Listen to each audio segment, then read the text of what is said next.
Olá, boa tarde, tudo bem, pessoal? Voltamos aqui. Olha, perdão, tremi tudo aqui.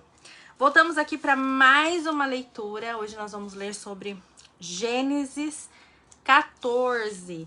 Quando a gente começa a falar sobre Gênesis, a gente tem que lembrar que o livro, ele mostra como era o princípio, ele faz uma narrativa da criação, do relacionamento de Deus com o homem, da promessa de Deus a Abraão e seus descendentes. É disso que fala Gênesis. E Gênesis a gente sabe também que contém o quê? 50 capítulos. Então, no livro de Gênesis, nós vamos encontrar 50 capítulos. E hoje, a nossa leitura, paramos no 14, Gênesis 14. Semana passada, nós lemos sobre o capítulo 13, que é sobre Abraão e Ló, que quando os primos, né, que é Ló e Abraão, que eram primos, eles se separaram. E agora, nós vamos para o capítulo 14, Guerra de 4 reis contra 5. Sucedeu naquele tempo que Anrafel, rei de Sinar, Arioque, rei de Elazar, Quedorlaomer, rei de Elam, e Tidal, rei de Goim, fizeram guerra contra Bera, rei de Sodoma, contra Birsa, rei de Gomorra, contra Sinabe, rei de Abeá, contra Semeber, rei de Zeboim, e contra o rei de Bela. Esta é Zoar. Todos esses se ajuntaram no vale de Sidim, que é o mar salgado. 12 anos serviram a Quedorlaomer, porém no 13º se rebelaram. Ao 14º ano veio Quedorlaomer e os reis que estavam com ele, e feriram aos Refaíns em Astereotere Carnaim, e os Uzins em An, e aos Emins em Savé Kiriataim, e aos Orreus no monte Seir, até Ir Parã, que está junto ao deserto. De volta passaram em Mispate, que é Cádiz, e feriram toda a terra dos Amalequitas e todos os amorreus que habitavam em Azazon Tamar. Então saíram os reis de Sodoma, de Gomorra, de Adimá e de Zeboim, e de Bela, esta é Zoar, e se ordenaram e levantaram batalha contra eles no vale de Sidim, contra Quedorlaomer, rei de Elão, contra Tidal, rei de Goim, contra Anrafel, rei de Sinar, contra Arioque, rei de Elazar. 4 reis contra 5. Ora, o vale de Sidim estava cheio de poços de betume. Os reis de Sodoma e de Gomorra fugiram. Alguns caíram neles, e os restantes fugiram para o monte. Tomaram, pois, todos os bens de Sodoma e Gomorra e todo o seu mantimento, e se foram. Ló é levado cativo. Apossaram-se também de Ló, filho do irmão de Abraão, que morava em Sodoma, e dos seus bens, e partiram. Porém veio um que escapara e o contou a Abraão. Abrão, não se esquece que ainda ele não é Abraão, é Abrão, o hebreu. Este habitava junto dos carvalhais de Manre, o amorreu, irmão de Escol e de Aner, os quais eram aliados de Abrão. Ouvindo Abrão que seu sobrinho estava preso, fez sair 318 homens dos mais capazes nascidos em sua casa, e os perseguiu até Dan. E repartidos contra eles de noite, ele e os seus homens feriu, e o perseguiu até Obá, que fica à esquerda de Damasco. Trouxe de novo todos os bens, e também a Ló, seu sobrinho, os bens dele e ainda das mulheres e o povo. Após voltar, Abrão, de ferir a Quedorlaomer e os reis que estavam com ele, saiu-lhe ao encontro o rei de Sodoma no vale de Savé, que é o vale do rei. Então a gente sabe que Abrão e Ló eles se separaram porque os bens deles já eram muitos para eles andarem juntos, não tinha mais como eles continuarem juntos por causa das posses. Eles tinham muitas coisas juntos, então acabou que eles se separaram. Mas mesmo assim, quando Ló ele foi levado cativo e chegou no conhecimento de Abrão, o que ele fez? Ele, sabendo que seu sobrinho precisava de ajuda, ele não poupou os seus homens, ele pegou os seus homens e mandou para que recuperasse tanto o seu primo quanto os bens dos seus primos, do seu primo. Então, olha, mesmo que a família está distante, mesmo que existem as diferenças, mesmo que não conseguiam mais andar juntos por bens, a gente não sabe quais eram reais os motivos que passavam na cabeça dos dois. Eles eram família, eles eram parentes.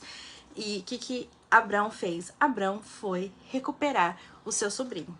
Aí nós vamos ler agora do 14, 18 até o 24. Melquisedeque abençoa o Abraão. Melquisedeque, rei de Salém, trouxe pão e vinho. Era sacerdote do Deus Altíssimo. Abençoou ele a Abrão e disse: Bendito seja Abrão pelo Deus Altíssimo, que possui os céus e a terra, e bendito seja o Deus Altíssimo, que entregou seus adversários nas tuas mãos. E de tudo lhe deu Abrão dízimo. Olha, de tudo que Abrão fazia, de tudo Abrão dava-lhe o dízimo. Abrão, dai-me as pessoas e os bens ficarão contigo. Mas Abrão lhe respondeu: Levanto a mão ao Senhor, o Deus Altíssimo, e o que possui os céus e a terra. E juro que nada tomarei de tudo que te pertence, nem um fio, nem uma correia de sandália, para que não digas: eu enriqueci Abraão. Nada quero para mim, senão que os rapazes comeram e a parte que toca aos homens, Aner, Escol e Manre, que foram comigo, estes que tomem o seu quinhão. Então, Abrão, ele era tão temente a Deus, ele acreditava tanto em Deus, que tudo que ele possuía, ele entregava ao Senhor. Ele devolvia seus dízimos, ele acreditava nos 10% que a gente tem que devolver para o Senhor. Abraão, ele era obediente ao Senhor. Ele entregava a sua vida, seus planos, os seus projetos. Tanto que quando Ló e Abraão se separou, primeiro ele fez o quê? Ele pediu orientação de Deus. Para que lado vou? O que faço? Acabou que Ló escolheu qual lado ele se direcionava. E Abrão acabou ficando com a parte que Deus lhe prometera. E Deus sempre lhe prometeu sobre a descendência de Abrão, que seria muita, sua descendência seria incontável. Isso é bíblico e ele fala sobre isso. E as importâncias, né, desde aquelas épocas a gente vê a importância da família, como que é importante a gente, apesar de todos os fatores, a gente crer e a gente esperar por Deus e saber que é Ele que nos conduz, Ele que nos direciona. E novamente a gente sabe o quê? Que são histórias que muita gente fala que não é importante a gente ler o Antigo Testamento, porque ele é meio maçante, ele é meio difícil de compreensão. Aqui a gente faz mais as leituras do que o estudo por completo, que é muito importante depois a gente estudar profundamente cada livro que a gente sabe do Antigo Testamento, Gênesis, Êxodo, Levíticos, Números. Eles são, assim, mais difíceis, né? A leitura e a compreensão, por isso que é muito importante, depois de uma boa leitura, a gente fazer um estudo aprofundado, a gente sempre buscar fazer os nossos devocionais. É importante, devocional tem regra? Não, devocional não tem regra. O importante é você crer, entregar nas mãos de Deus, que Ele tudo fará.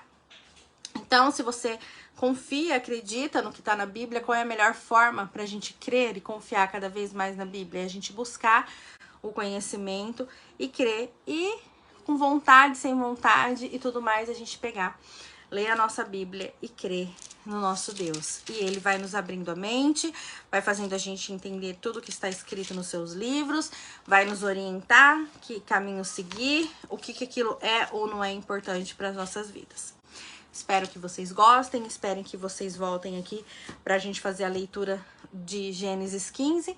E vocês tenham um ótimo sábado, um ótimo dia, que vocês creem naquele que criou o céu, a terra, o mar e tudo que nele há. E que a nossa leitura, que a primeira coisa que estamos fazendo é a leitura da Bíblia, né? Que mais pra frente, depois nós vamos estudar profundamente, livro a livro, texto por texto, versículo por versículo, capítulo por capítulo. Mas de primeiro é muito importante a gente ter o conhecimento do que está escrito. O que está escrito no livro? Então vamos ler o que está escrito primeiramente, fazendo a nossa leitura anual da Bíblia. A gente vai primeiro conhecer as leituras, para depois a gente se aprofundar, não é? É muito importante, sim, a gente depois parar por versículo, capítulo por capítulo, para a gente entender exatamente o que fala cada livro. Mas o mais importante é a gente ter conhecimento e saber o que contém na Bíblia. Quais são os livros, quais são as histórias E para isso a gente tem que conhecer. E para conhecer, a gente tem que buscar. Com vontade ou sem vontade, porque é Deus que move a nossa vida, é Ele que nos dá o entendimento, é Ele que nos faz crer e é Ele que abre a nossa mente para todo o conhecimento que Ele quer que a gente adquire, porque Deus, Ele nos pede um culto racional, Ele quer que a gente busque Ele de forma racional, Ele quer que a gente entenda o que Ele quer para as nossas vidas. E para isso é muito importante que a gente busque nossos conhecimentos. E o conhecimento provém da Bíblia. Então, você tem que descobrir qual é a versão da Bíblia que mais adapta a você. Eu tenho várias versões, eu vou mudando, igual eu achei o capítulo 14, a leitura um pouco mais difícil, né? Porque são palavras mais antigas, porque eu uso a revista Almeida e atualizada.